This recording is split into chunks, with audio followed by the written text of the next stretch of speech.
Hola, ¿qué tal? ¿Cómo estás? Me da gusto saludarte a través de este medio. Te saluda tu amigo Juan Luis. Estamos aquí muy a gusto en tu compañía y vamos a presentarte el audio del venerable maestro Samael Aún Weor, que trata sobre el año sideral, en el cual nos explica sobre las razas que nos precedieron y además las eras en cada una de ellas. También tenemos amplia información sobre lo que es nuestra actual raza aria. Bien, pues esperamos que disfrutes de este audio bastante ilustrativo sobre las razas, sobre el año sideral, sobre las eras de oro, plata, cobre y hierro. Pues sin más preámbulos, los dejamos con el audio del venerable maestro Samael Aún Weor, el año sideral. No olvides suscribirte a nuestro canal, darle like y compartirlo. Hasta la próxima.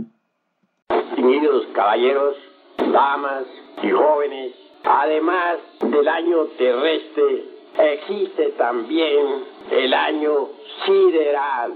Entiéndese por año terrestre el movimiento de la Tierra alrededor del Sol en 365 días y algunas fracciones, con minutos y segundos. Obviamente, este año terrestre tiene 4 estaciones: primavera, verano, otoño e invierno. Mas también existe el año sideral. Tal año se realiza en 25.968 años con fracciones de minutos, segundos, etc. Durante el viaje de nuestro sistema solar acaecen cosas insólitas. Sucede que el sistema solar viaja alrededor del zodíaco desde su punto de partida original. Cuando regresa nuestro sistema solar al punto de partida original, después de haber recorrido todo el cinturón zodiacal, concluye el año. Obviamente tal año tiene también 4 estaciones: primavera, verano, otoño e invierno. Primavera, la edad de oro. Verano, la edad de plata. Otoño, la edad de cobre. Invierno, la edad de hierro.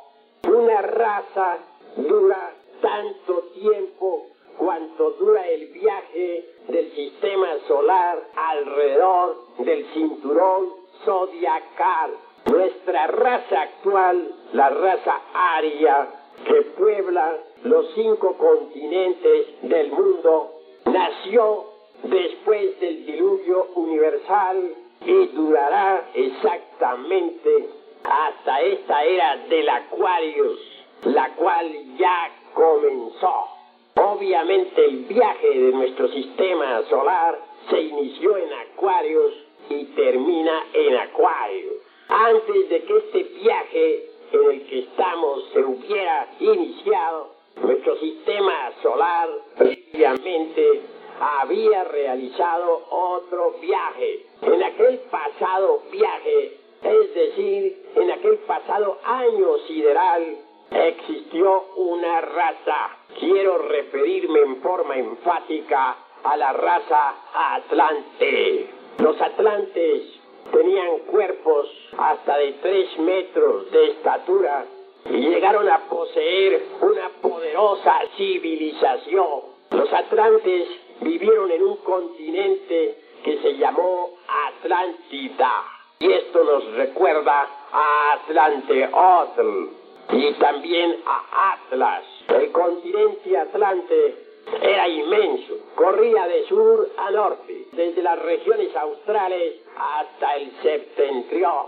Tuvo la raza atlante sus 4 estaciones: su primavera, es decir, la edad de oro. Entonces no existían fronteras, todo era amor, la inocencia reinaba sobre la faz de la tierra. Aquel que sabía tocar la lira estremecía al universo con sus melodías.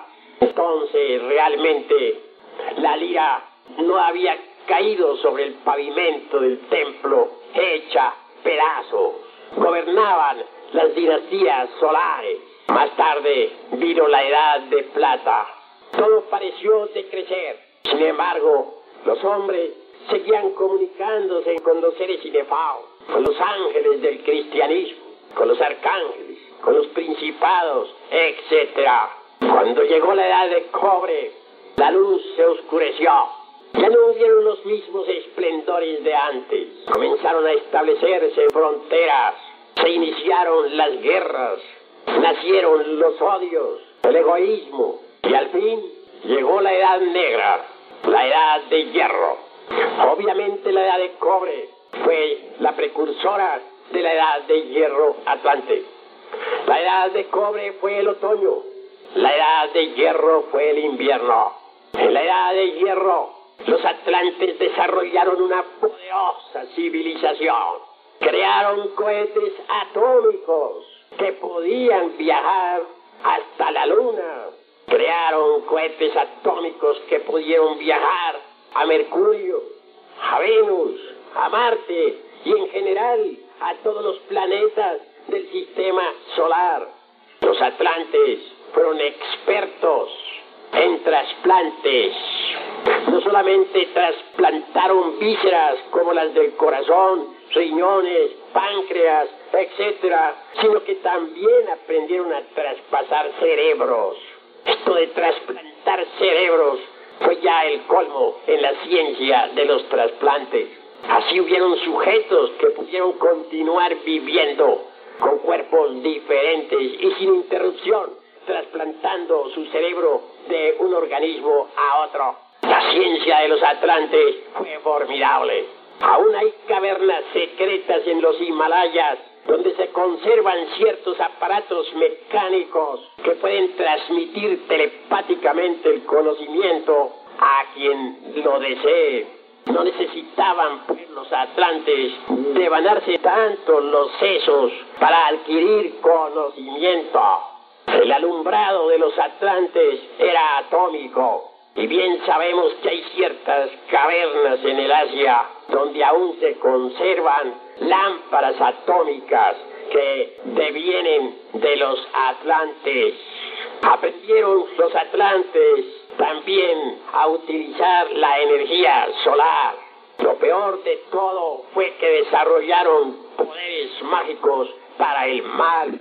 Los atlantes, además de ser científicos, eran magos. Podían construir un robot mecánico y dotarlo. Bien sabían los atlantes que los elementos del fuego, de los aires, de las aguas, tierra, están habitados. Para ellos, los elementales de la naturaleza, eso que los cuentos de niños pequeños llaman hadas, o gnomos, o salamandras, o silfos, eran una tremenda realidad.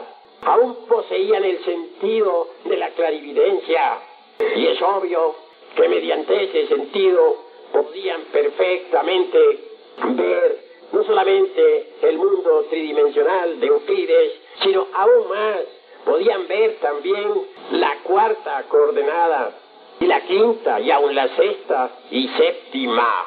Entonces, repito, se apoderaban de cualquiera de esas criaturas de los elementos, criaturas invisibles para los sentidos ordinarios, y la metían dentro de su robot. Tales robots, de hecho, se convirtieron en seres inteligentes, en seres que servían a sus amos. El rito más poderoso de la Atlántida fue el del dios Neptuno. Aquel culto duró muchos siglos, mas sucedió que los atlantes degeneraron. En la edad del Kali Yuga, tremendos poderes poseían. Aún me viene a la memoria el caso de Quetabel, la de los tristes destinos. Esa Quetabel era extraordinaria, una reina que se hizo inmortal. Cuando alguna glándula se le envejecía o trataba de atrofiársele, los científicos se la extraían y reemplazaban por otra Mas no solamente manejaban la endocrinología los atlantes, sabían que las glándulas de secreción interna están relacionadas con los tadvas, es decir, con las fuerzas sutiles de la naturaleza, y conocían esas vibraciones de los tadvas, entonces las manejaban. Betabel, la de los tristes destinos, vivió millares de años. Desgraciadamente, Betabel estableció en la Atlántida la antropofagia. Se inmolaban niños, mujeres, jóvenes, en aras de sus cultos religiosos a las potestades de las tinieblas. Y después las multitudes se lanzaban sobre aquellos cadáveres de los cuales se había extraído el corazón. Y naturalmente trataban de devorar sus carnes. Mas antes de que estos cadáveres fueran arrojados a las multitudes, eran llevados al laboratorio. Entonces se les extraía las glándulas para servicio de Betabel, la de los tristes destinos. La Atlántida degeneró en magia negra y antropofagia. Podían los atlantes fabricar un monstruo mental y luego cristalizarlo con la voluntad. Posteriormente lo alimentaban de sangre. Las guerras atlantes en los últimos tiempos fueron espantosas. Se usó la energía nuclear, bombas atómicas acabaron con las preciosas ciudades de la Atlántida. Mas al fin terminó el sistema solar su viaje alrededor del cinturón zodiacal. Cuando eso sucedió, hubo una revolución de los ejes de la Tierra y los mares se desplazaron cambiando de lecho. Lo que eran polos se convirtieron en Ecuador. Lo que era Ecuador se convirtió en polos. Perecieron millones de personas. Todas esas poderosas ciudades de la Atlántida quedaron sumergidas entre el océano que lleva su nombre. Viéneme a la memoria en estos momentos el caso de las multitudes que invadieron cierto templo entre los terremotos, el fuego y las inundaciones. Las gentes desesperadas clamaban al gran sacerdote Ramú y decían: Ramú, sálvanos. Ramú apareció ante todos diciendo: ya os lo había dicho, vosotros pereceréis con vuestras mujeres y con vuestros esclavos y con vuestros hijos, y la futura raza, si va a seguir el camino de vosotros, si va a seguir vuestro ejemplo, perecerá también. Dicen, cuentan las tradiciones que las últimas palabras de Ramú fueron ahogadas por el humo y las llamas. 3 fuertes terremotos hundieron al continente Atlante entre las enfurecidas olas del océano que lleva su nombre. Concluida aquella gran catástrofe, se inició la nueva raza. Obviamente, de entre aquellas multitudes que perecieron antes de que la catástrofe sucediera, se escapó un pueblo. Dicen las tradiciones que un gran maestro llamado Vaivasvata, el Noé bíblico, indudablemente, llamó a las gentes para decirles lo que iría a suceder. Mas las gentes no le creían, se burlaban, se mofaban de él, y en vísperas de la gran catástrofe comían, bailaban, se divertían y se daban en casamiento, y al otro día eran cadáveres. Los santos seres que rigen el destino de la humanidad dieron orden al Manú Vaivasvata para que saliera con su pueblo antes de que el continente Atlante se sumergiera entre las tormentosas aguas del océano. Y el Manú, al frente de su pueblo, supo escaparse.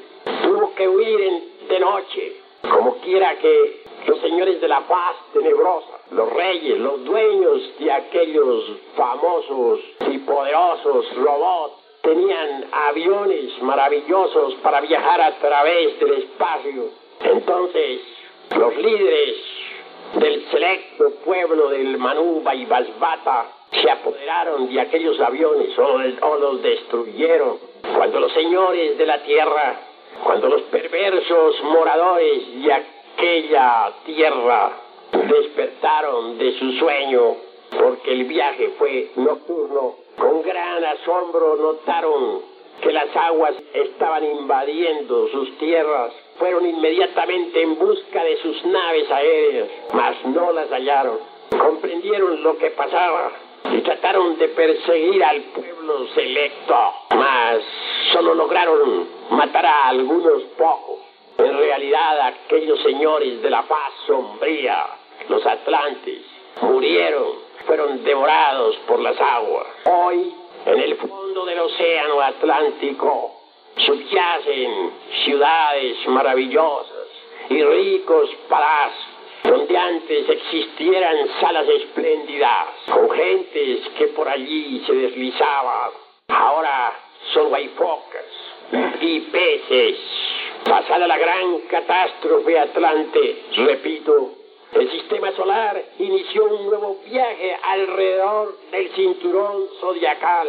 Los que se salvaron de la gran catástrofe emigraron hasta el altiplano que está situado en la meseta central del Asia y que hoy se llama Tíbet. Fue en esa meseta central del Asia donde los sobrevivientes se mezclaron con los hiperbóreos, con los nórdicos, para originar la nueva raza, nuestra raza, la raza aria. Después del diluvio se inició un nuevo viaje alrededor del cinturón zodiacal.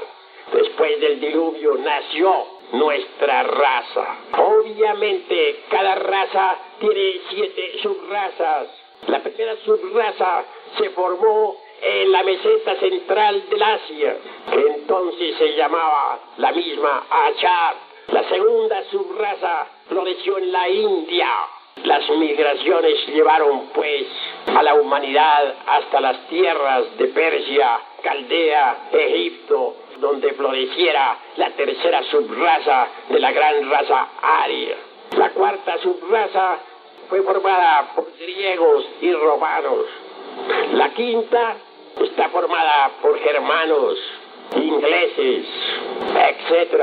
La sexta se formó aquí en la América Latina. Había aquí, como bien sabemos, mucha gente. Moraban aquí en México nuestros antepasados, los náhuatl, los zapotecas, los toltecas, etc.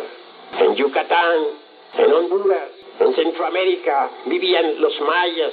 Sin embargo, los aztecas, o sea, los náhuatl, avanzaron por todo el istmo de la América Central, pues eran guerreros y llegaron hasta lo que hoy se llama Panamá. En América del Sur existieron los incas con su poderosa civilización. No hay duda de que las civilizaciones prehispánicas más poderosas fueron las de los náhuatl, mayas e incas. No quiero decir que los chibchas, araucanos, etcétera, no hubieran tenido también hermosas culturas. Mas es verdad que las civilizaciones más fuertes fueron las del México antiguo, y las de los mayas en Yucatán y Centroamérica, y las de los incas en el Perú y en el Alto Cusco. Cuando los españoles llegaron aquí, a nuestra querida tierra mexicana, y cuando invadieron en general a toda esta tierra de América, se mezclaron con las razas autóctonas, y de esta mezcla nacimos nosotros, los hombres de la sexta subraza de la raza aria. La séptima se está formando en los Estados Unidos, ya existe. Es el resultado de la mezcla de todas las subrazas del mundo. Repito, Una raza dura lo que dura un viaje del sistema solar alrededor del cinturón zodiacal. Nuestra raza nació en la constelación de Acuario, durante la era del aguador, después del diluvio universal. El fin se acerca. Ha terminado el viaje del sistema solar. Ha vuelto después de muchos años al punto inicial de partida. En estos precisos momentos nos encontramos en la era del Aquarius. Esta era se inició de febrero del año 1962, entre las 2 y 3 de la tarde.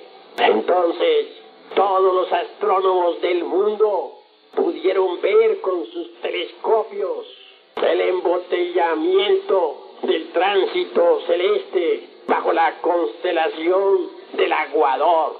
Lo que estamos diciendo está pues debidamente documentado. No estamos afirmando nada que no tenga debida documentación. Que alguien diga que la era de Acuario todavía no se ha iniciado, o que a otros sostengan que se inició mucho antes del 4 de febrero del 62, ¿qué importa a la ciencia y qué a nosotros? La cruda realidad de los hechos es que la era del aguador se inició el 4 de febrero del 62, y esto lo vieron los astrónomos de todos los países del mundo. Es un hecho oficial, concreto, comprobado. Hubo por aquella época un eclipse de sol y de luna que algunos de ustedes recordarán. Faltan pocos grados, pues, para que el viaje del sistema solar en Aquarius llegue exactamente al punto inicial de partida original. Durante el viaje alrededor del cinturón zodiacal, los polos de la Tierra se van desviando. Si hoy saliéramos en un avión orientados exclusivamente por la aguja de la brújula, al llegar al polo norte, esta quedaría como loca. Y si descendiéramos verticalmente, de acuerdo con la ley, veríamos que allí ya no está el polo. Es decir, ya el polo geográfico no coincide con el polo magnético. Los polos de la Tierra ya están desviados. Y al concluir definitivamente el viaje, al llegar al grado exacto, al punto preciso de partida original, los polos se convertirán en ecuador y el ecuador en polos. Entonces los mares furiosos cambiarán de lecho y estas tierras en las cuales habitamos se sumergirán entre el fondo del océano. Un acontecimiento insólito acelerará o coadyuvará con esta cuestión de la revolución de los ejes de la Tierra. Quiero referirme al caso de Hercólubus. Dicho planeta es 3 o 6 veces más grande que Júpiter. Pertenece a un sistema solar muy lejano, al sistema solar de Tilo. Este sistema se está acercando a la Tierra. Los astrónomos ya tienen ante su vista a Hercólubus.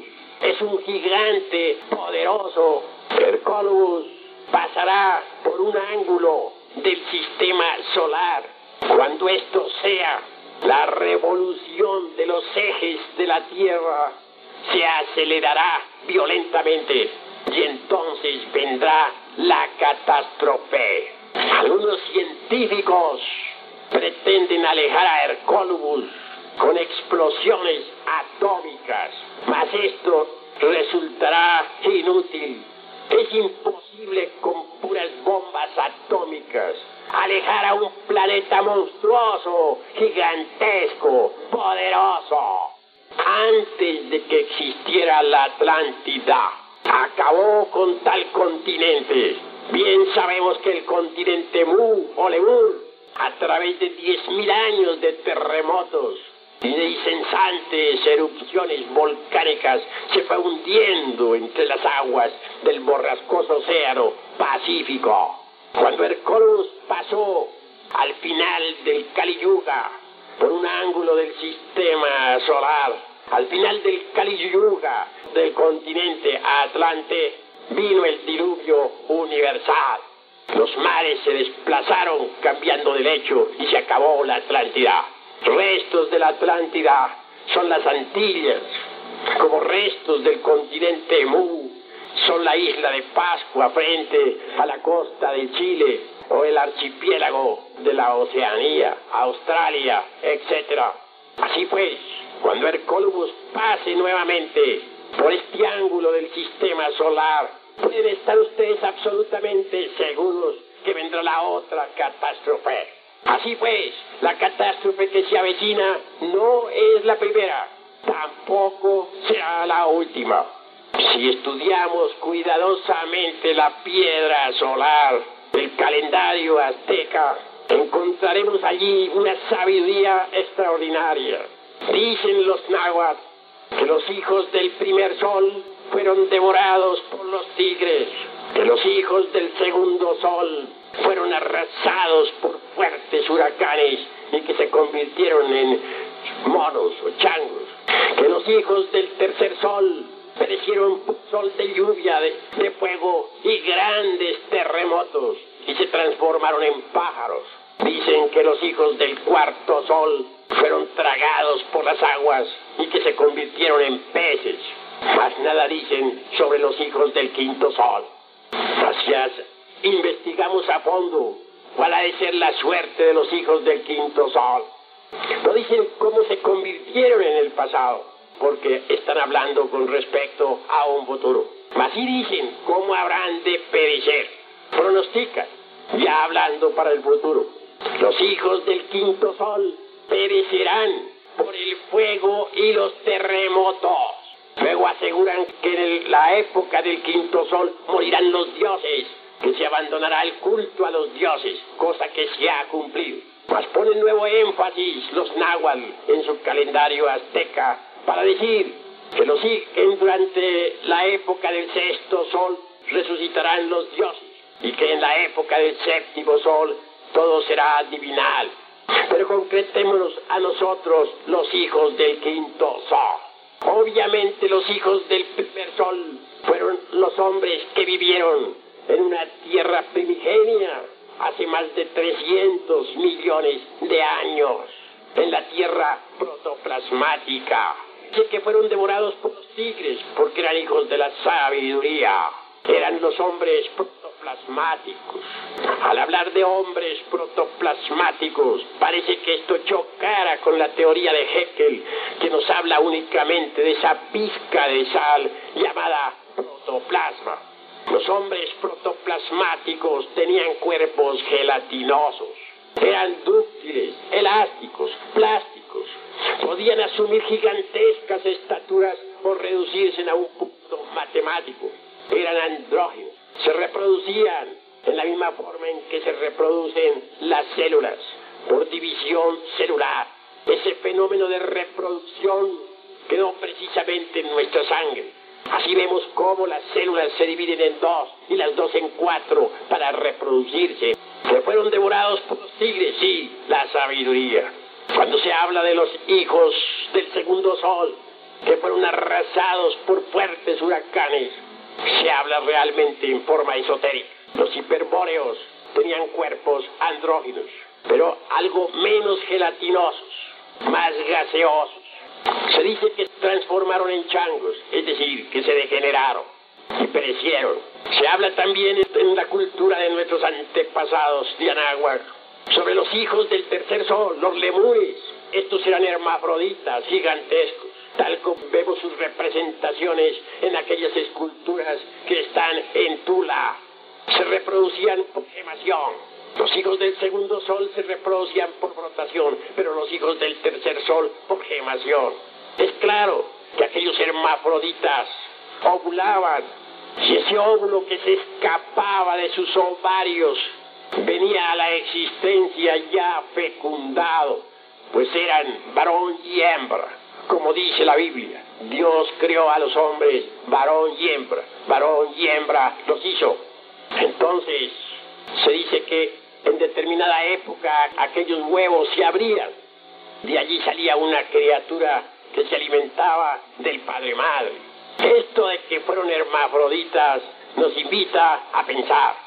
Ciertamente las tetillas del varón son glándulas mamarias atrofiadas. El clítoris de la mujer es un falo masculino atrofiado y recogido con ligamentos nerviosos. En el organismo humano está el testimonio de que un día la raza humana fue hermafrodita. Pero a través de millones de años esa raza se fue dividiendo en sexos opuestos. Empezaron a nacer algunas criaturas con un sexo más desarrollado que otro. Y llegó el día en que aparecieron las criaturas unisexuales.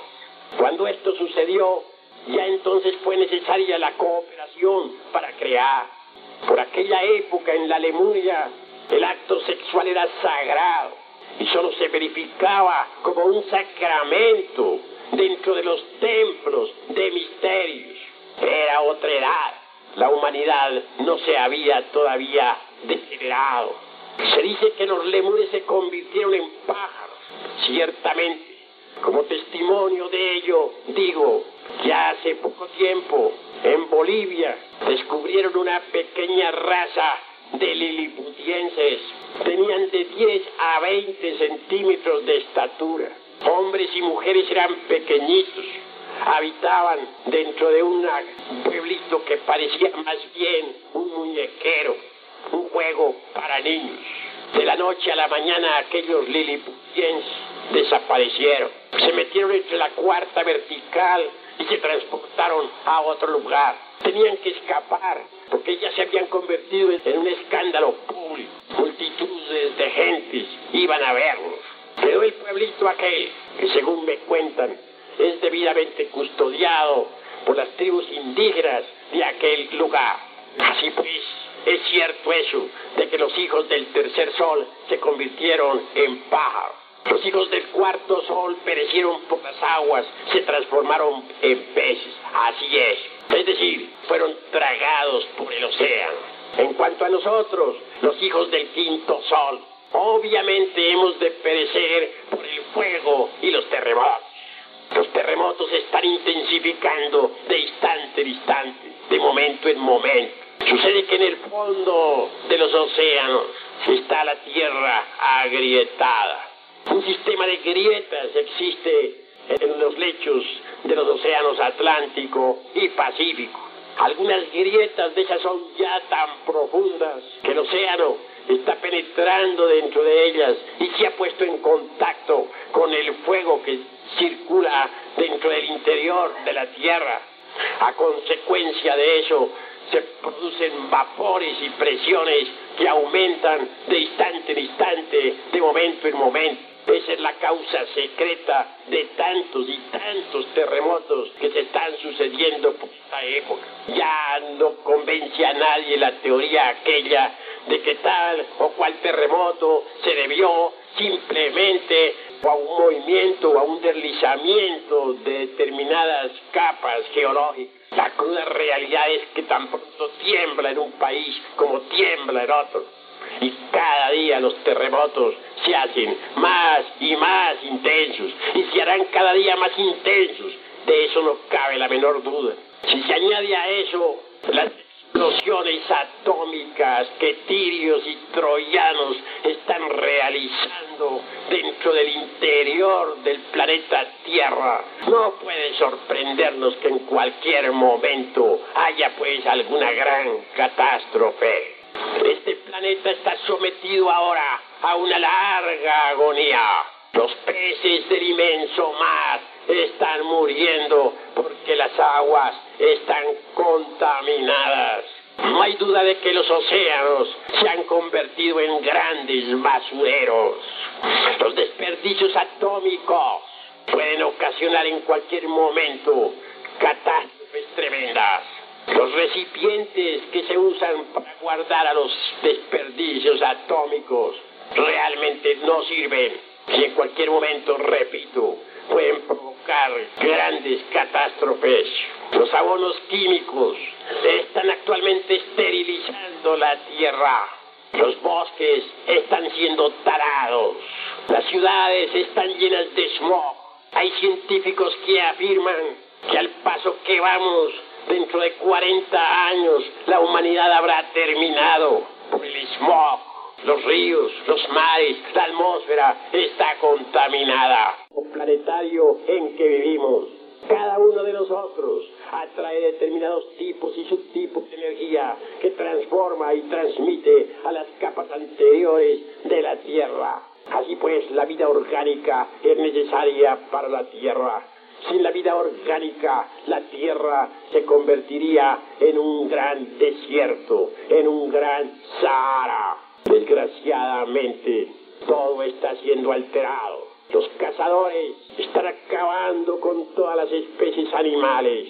En el África se han hecho las famosas reservaciones porque ya los cazadores realmente no estaban dejando viva criatura alguna. Estaban terminando con las especies de la naturaleza. Arios para la vida están siendo talados. Los frutos de la tierra han sido adulterados por los sabiondos. Ya es difícil conseguir manzanas puras sin adulteración. Un árbol que no ha sido adulterado, un árbol sin injertos, atrae específicamente la energía cósmica que le corresponde y luego la transforma y transmite a las capas anteriores de la tierra. Pero un árbol que ha sido injertado no puede ya cumplir tan preciosa misión. Sus frutos están ya también alterados, ya no capturan, ya no se cargan con esa energía cósmica maravillosa con que antes se solían cargar. Y dentro del organismo humano ya no llevan los mismos principios vitales que antes. Así pues, hoy en día vemos, sobre todo en la California del Norte, frutos bellísimos que son una fiesta para los ojos, pero que realmente no producen en el organismo los mismos efectos que producen los frutos que no han sido alterados por los injertos. Al paso que vamos, la tierra entera está siendo sometida a una pavorosa agonía. Y esto tiene que llegar a un fin.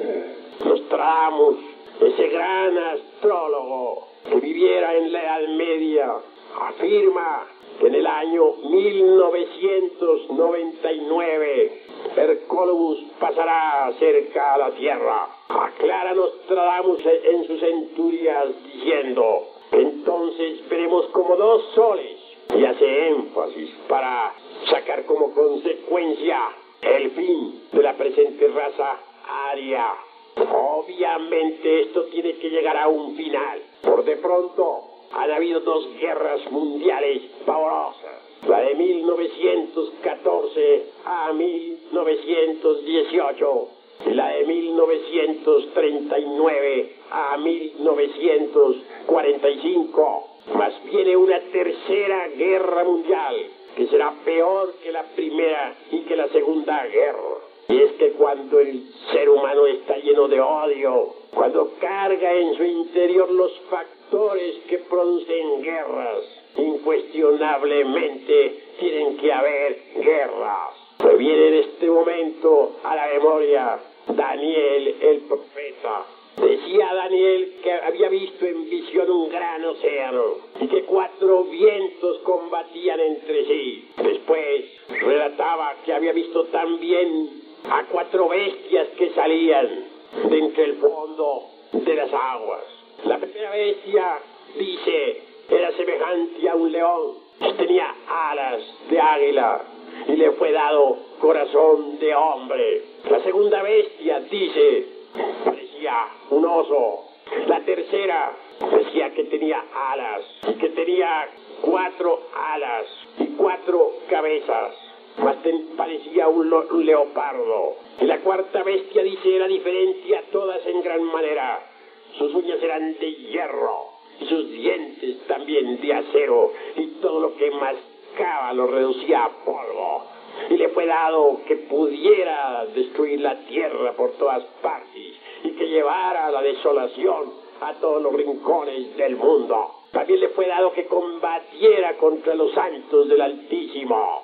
Mas vino el juez, se sentó, y le fue quitado el reino. Y este reino fue entonces entregado a los santos. Llegó la edad de oro. Obviamente se refiere Daniel a las 4 edades: a la edad de oro, a la edad de plata, a la edad de cobre y a la edad de hierro, que es en la que estamos en este momento todos nosotros. En la edad de hierro, la humanidad llega al estado actual en que se encuentra. La cuarta bestia realmente ha sido espantosa en gran manera, como dijo Daniel, distinta a todas las otras bestias.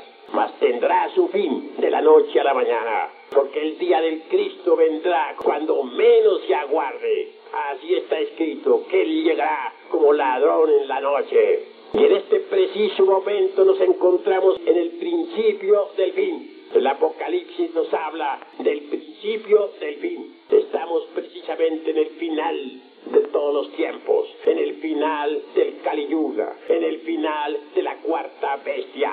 Ya verán ustedes dentro de pronto caer las grandes ciudades del mundo. Nueva York, Washington, París, Londres quedarán reducidos a cenizas. Los terremotos se irán intensificando espantosamente. Ya serán ustedes testigos dentro de pronto en carne y hueso de todo lo que va a suceder entre los años 1982 y 1992. Lo verán ustedes por sí mismos y se acordarán de lo que escucharon aquí en este auditorio de la Galería Municipal de Guadalajara, Jalisco. Es necesario pues, que pongamos atención, porque los tiempos del fin han llegado. Con mecánica celeste se puede demostrar que el sistema solar está llegando al final de un viaje. Y todo viaje del sistema solar alrededor del zodíaco termina en verdad con una catástrofe. Por otra parte, el mal del mundo es tan grande que ya llegó hasta el cielo. Babilonia la Grande, la madre de todas las fornicaciones y abominaciones de la tierra, será destruida, y de toda esta perversa civilización de víboras no quedará piedra sobre piedra. Pedro, profetizando, dijo: los cielos arderán con grande estruendo, y la tierra y todas las obras que en ella hay serán quemadas. Ciertamente el fuego es lo primero que entrará en acción con el acercamiento de Hercólobus. Es tan grande la fuerza de atracción de aquel mundo y pasará tan cerca de nosotros que atraerá al fuego que corre en el interior de la tierra. Entonces surgirán por donde quiera muchísimos volcanes y un gran incendio se propagará desde el polo norte hacia el sur. Sin embargo, es obvio que antes de ese gran acontecimiento, el anticristo realizará verdaderas maravillas. El anticristo de la falsa ciencia realizará prodigios, hará cohetes atómicos capaces de viajar a Marte, hará cohetes atómicos con los que se podrá llegar a todos los planetas del sistema solar.